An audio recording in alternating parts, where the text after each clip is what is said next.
My talk today is entitled Pitfalls to Avoid in Life. And I'd like us to look at Matthew chapter 20 from verse 1 to 16 and focus on the negative attitude of the vineyard workers who had reported to work early.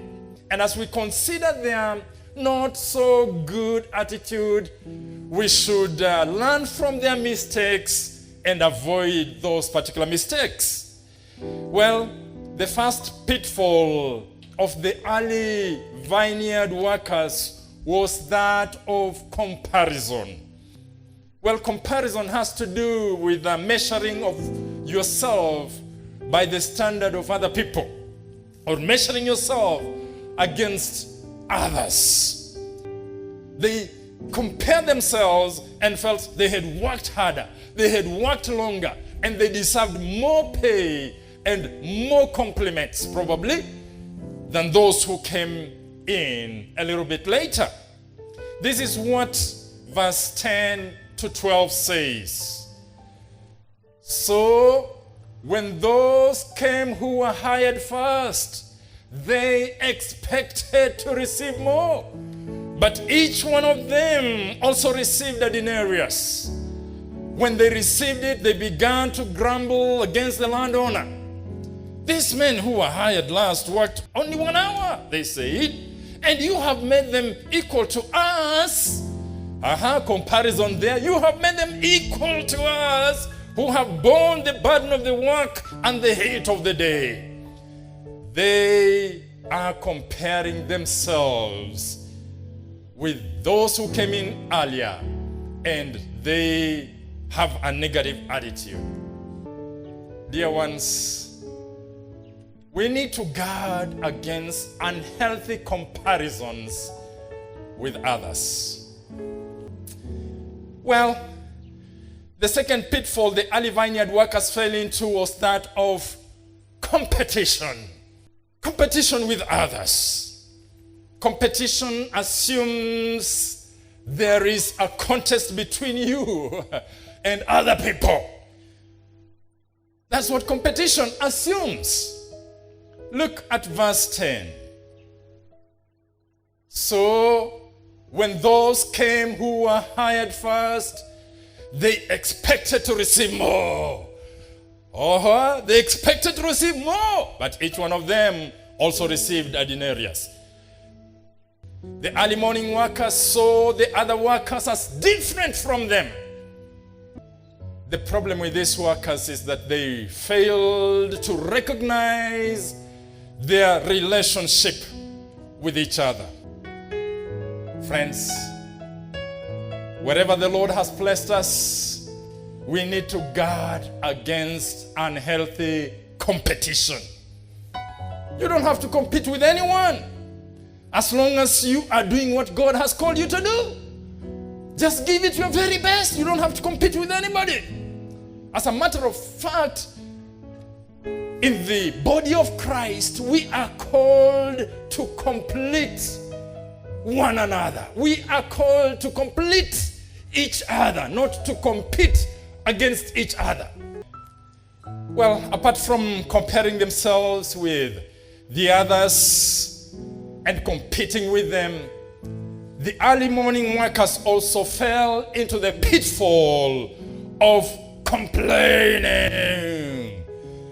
Well, complaining is simply, grumbling about something or somebody because you are not satisfied. Verse 11 says, when they received it, they began to grumble against the landowner. They began to complain against the landowner. They started griping, they started whining, they started murmuring against the landowner. They complained. Dear ones, let us learn not to be complaining all the time.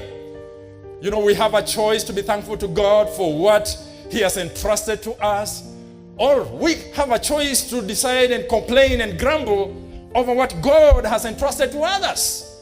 I choose to have the attitude of thanksgiving towards what God has entrusted to me. Don't be full of complaining. Look for something positive. Look for something positive in your child and tell them that. Look for something positive in your spouse and tell them that they have many weaknesses, as we all do, but why can't you find that positive thing so that you're not just seen as a complainer, and a complainer?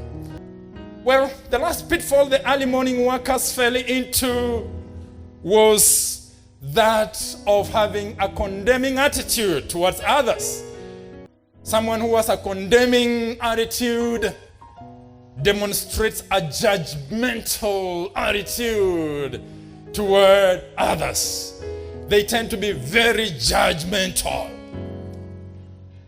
And in verse 12, the early morning workers seem to have judged the later in the day workers as not deserving the payment they had received. They say this in verse 12. These men who were hired last worked only 1 hour, and you have made them equal to us who have borne the burden of the work and the heat of the day. They only worked for a few hours. You know, they are judgmental toward them. Their condemning attitude, by the way, is also evident when they harshly judge the landowner as being unfair. To them, the fact that the landowner paid the same amount to everybody was unfair. So they judge the landowner, harshly by accusing him of being unfair, so to speak. Listen to the response of the landowner, though, in verse 13. Friend, I'm not being unfair to you. Didn't you agree to work for a denarius?